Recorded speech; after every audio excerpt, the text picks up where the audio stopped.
Welcome to the Transform Your Wealth and Health podcast, where experts in wealth, health, and fitness help transform your life.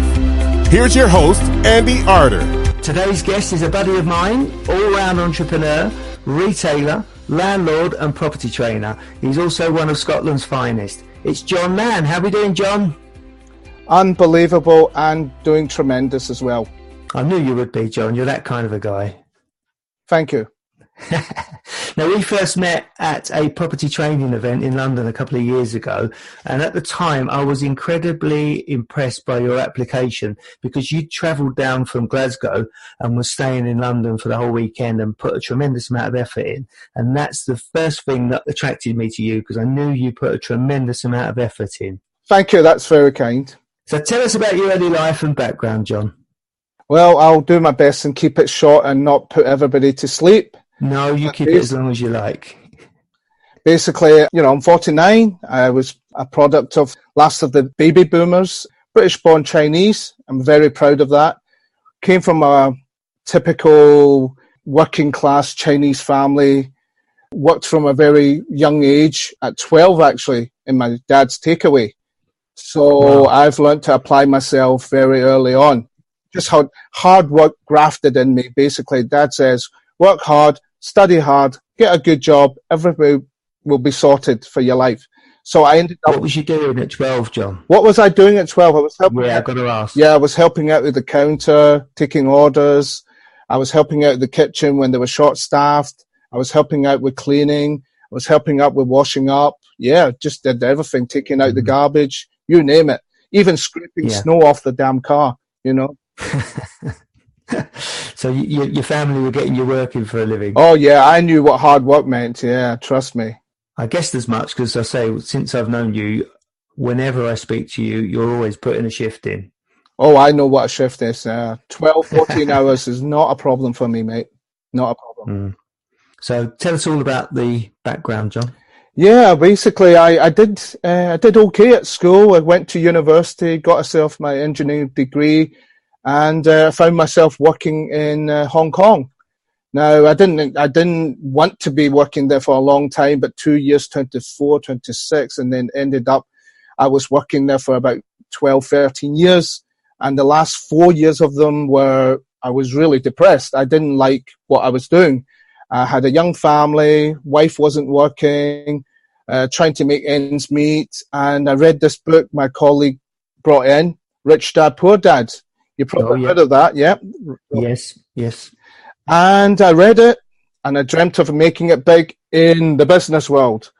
So I just got pissed off with Hong Kong, and I felt homesick. I was depressed. I came back to Glasgow, where I'm bred, and I bought a chip shop because I didn't have much life savings after 12, 13 years working in Hong Kong, very expensive city. Lost some money in the stock market, lost some money selling my property when I was a motivated seller. And I bought a chip shop because I thought that was an easy thing to do, and it didn't cost very much. I did okay after a year. I took on a cafe, and then my wife said, well, I want a piece of this cake, and she bought a restaurant. So at one point I had 3 of these things going. And then I think you guys have probably heard of the financial crisis that we all talk about. Yeah. Well, disposable income really dried up. My cafe and my restaurant really hurt. And once again, I became a motivated seller. So I sold the cafe first because that was hurting the most. And then I sold the restaurant next because that was hurting next. And then I only had my chip shop left. And then I discovered eBay. Because it's just me. I one door closes, another door opens, and I also dabbled. I bought my first buy-to-let in 2011. Now I'm not a very quick learner. It took me another 2 years to buy another one in 2013. Now I was still doing all this work by myself, by the way. So I was running the chip shop, running the eBay business, and refurbing the property, stripping all the wallpaper, painting it. Fitting the shelves. I was doing everything. You're putting that shift in that we were talking about before. Yeah. And then at 2015, my back was against the wall, really. I had another seminal period in my life. I can't do this. It's to do with what you're happy with. I was putting a shift in. The takings weren't going anywhere, and my 2 buy-to-lets were just trickling along. I wasn't doing anything. It was passive income. And I revisited the idea of, Rich Dad, Poor Dad, this thing about acquiring assets, building passive wealth. So I took massive action. I got educated in property seriously. I disposed of the chip shop. Again, another motivated sell. But I knew I was on bigger things, and now I do property full time. And I've never looked back. I am financially free, and I've never looked back. That's brilliant. So what makes you get up in the morning nowadays, John? The alarm clock, firstly. I've got this energy. I've got this because financial freedom. Now, for people who haven't experienced it, I'm 49. Yeah, I've experienced it, for a year and a half now. It gives you such liberty. It really does. It gives you so much energy, and you get to create and play again. The feeling of, do you know what? If I want to take a day off, I'll take a day off. Now, work doesn't seem like work anymore. Work and play and family all blends in, and I don't know where work stops and where work starts. It's really weird, but I'm not dreading it, and I'm compelled. I'm more than ever compelled to show, to inspire other people to make the same choice that I have and get them out of the rat race. That's what gets me up in the morning, really. Yeah, I mean, I've done various things to do that. Basically, I've set up a monthly property meeting, and it's been running for 11 months now. I started with 7 people. Now we continually have about 30, 35 people. That's brilliant. Yeah, I just feel I would just want to give them so much content. I just want to inspire and not just talk the talk, but also do the walk and be the no bullshit, no fluff, in your face, take massive action person, because I've done it. I'm nothing special. You can do it. Stop having these excuses, because I had them before. I understand it totally where they're coming from. All this fear, and it's all just not real. I'm just helping people overcome that, and that gets me up. Oh, brilliant. So what's a typical day for you nowadays then? Oh, a typical day. Where do I start? I mean, I've never been an early riser, and for the last few months I've been trying to get up at 5 o'clock. That's not very. That's early enough. Yeah, well, I'm struggling at 6 now, but I think I'll keep it at 6. It's comfortable, because I always thought I was the person that can burn the midnight oil and work. But do you know what? Doesn't give me the best clarity. I'm at the stage in my life where I need to do a lot more strategic thinking, a lot less of the nitty gritty, because I have a few virtual assistants. I also have a team, a refurb team in Glasgow. So I really need to be working on my business, and waking up at 6 o'clock gives me that clarity before the hustle and bustle starts at 9 o'clock, where I need to take my youngest child, Jack, to school, which is a privilege. I mean, most people don't get that. When I was working in Hong Kong in my day job, I never got that, never got that chance. No. Oh, that's brilliant. So at least that gives you opportunity to, like you say, get clarity in the morning, and that would obviously make your day structured more. Oh, yes. I call this big rocks, my big rocks for the day. These are like 2 or 3 things I must concentrate, like 70, 80%. It's the 80-20 rule again.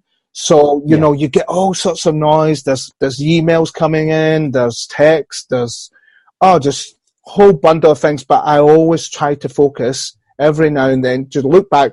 What is it I'm trying to achieve today? My 2, 3 big rocks that I'm trying to shift, at least make progress, because a lot of people, they don't focus strategically. We're all busy. We're busy breathing. We're busy eating. We're busy talking. We're busy, but we're not busy moving our lives ahead, if that makes sense.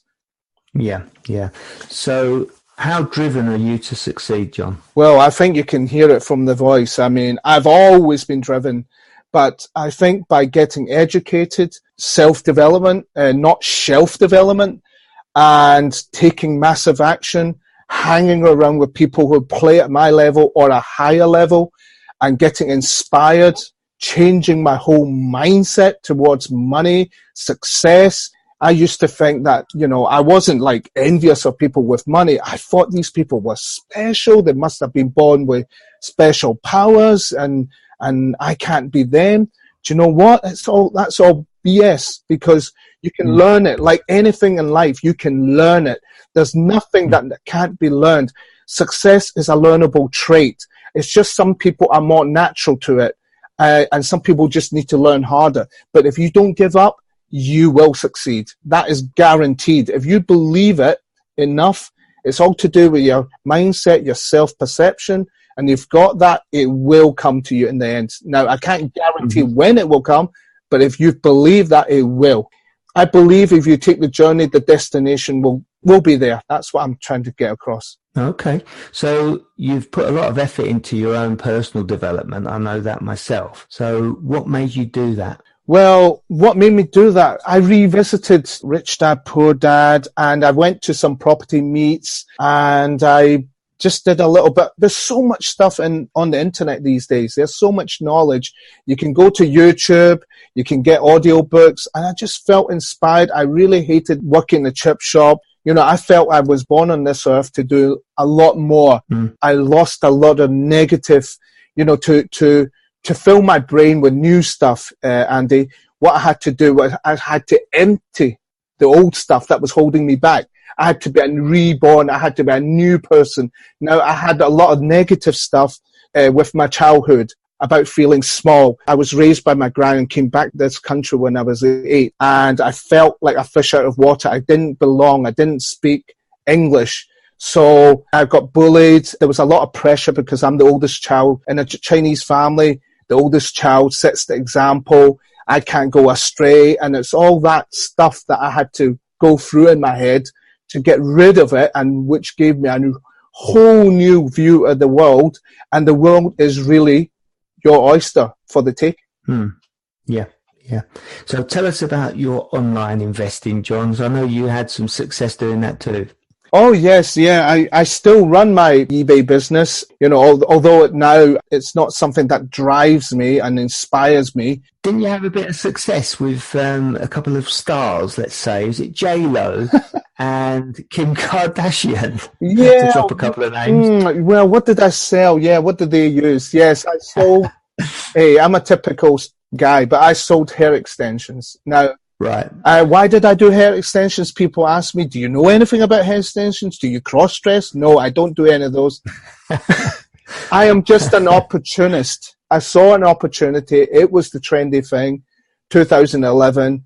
I researched eBay, self-taught myself, and I bought some stock, and I just went with it. It grew from a very small business to something that would have totally replaced my income if the fashion had kept up. Now it's a fashionable thing. Now it's just kind of bubbling along. I'm waiting for the next trends or something. But my virtual assistants run that business for me. I'm totally like hands-free now. Oh, brilliant. But back in the day, you had one tremendous year, I believe. I'm not going to mention the figures. I'll leave that between you and the tax man. But nevertheless, you had a crazy year. I had a crazy year, yes. Just goes to show these things can work, doesn't it? It does, yeah. Okay. So, John, do you keep fit? I do keep fit, because I believe a fit body will give you a fit mind, or also a fit mind might give you a fit body. I believe in energy. Money is energy. Business is energy. Action is energy. Everything is energy. Now, if your brain wants to do something, or your mind wants to do something, and your body can't keep up, you're not going to be feeling great. So it's all about flow to me. So, I do work out about 3 times a week. I do swim. I love swimming because I think at my age, I don't have that many friends to play team sports and stuff. And I just do solitary stuff like go to the gym and swim, because swim's really good for the lungs, because I think you need a good pair of lungs if you're working 14-hour days like I do. Mm-hmm. What about journaling, John? Because it's something I'm really trying to get into big time now. Well, I tried it for a bit. My discipline is not good. I Mine neither. Yeah, my daughter's fantastic. She's doing journaling, gratitudes and stuff like that. She's really good on that. And I should actually take a leaf out of her book and do it. I don't take stock. I really should start journaling. I think me and you are similar because a couple of things you've said resonate with me. The staying up late, plus also doing too many things at once. And it does dilute from some of the things that you should be more successful at. But nevertheless, we both enjoy it. We've had this conversation before where we're doing loads of things and it's what drives us on. So hey ho, as they say. Hey ho. Yeah. So can you tell us about a way that you've affected other people's lives? Yeah, I mean, this is what I'm really passionate about doing, and this is helping people, mentoring people. Dare I say mentoring? I'm not really a guru. I don't mean I'm a guru or whatever, I'm an expert. No, I'm not an expert. Now, that doesn't deposition me. What I'm trying to say is I'm just a messenger. Listen, guys, I've got a message to tell you. This is what happened to me. I can do the same for you. Now, I used to have all the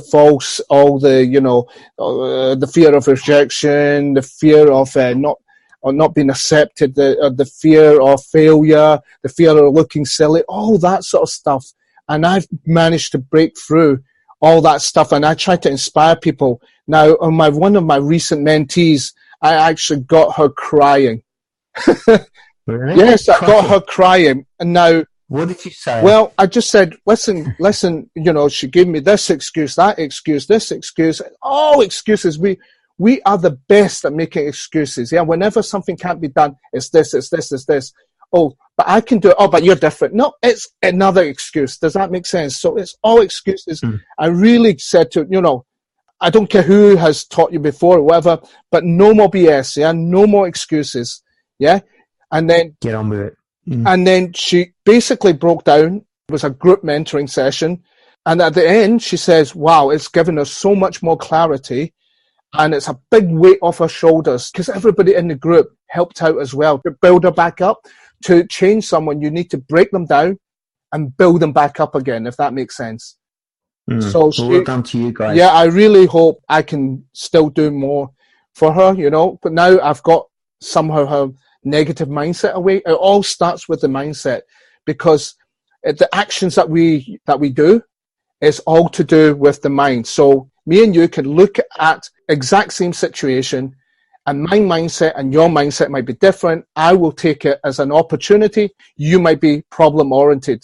So I'm always a solution oriented person, and I always look at every problem. I wouldn't even call it a problem, every issue, as how can I solve this? Who can help me? And try to work it out. Instead, I'm trying to instill that in my mentees. So what's your latest projects, John?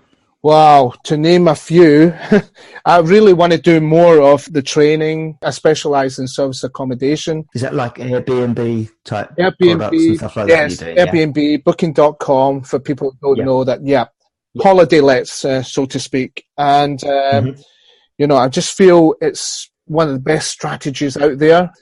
It is a business. It's not passive, but I am very passionate about teaching people how to do it and offering a letting service to if they don't want to do it. And I also offer JV opportunities to my mentees and investors. Okay, so we're tailing down a little bit now, John. Okay. Can you tell us, do you have any gifts or offers for the listeners? Yeah, I do. Yeah, since it is you, Andy, and we are buddies, and it's definitely me. I would love to look after your audience. I'm more than happy to give a free eBook, 10 Principles of Investing in Serviced Accommodation Property. That's brilliant. It seems to be one of the latest investment strategies that people are having, particularly in property, because some people invest across a whole range of products, but in particular, it seems to be high yielding for properties at the moment. A lot of people are interested. Oh, and that's not all, because it is you. It is you. I've got some. What else you got, John? Yeah, I mean, I'm more than happy for somebody to call, or a mentoring call, whatever you want to call it, and help them along in their property journey if they need it. Brilliant. Okay. First person that contacts me, or how do you want to do it? I'm open to as many calls as you want.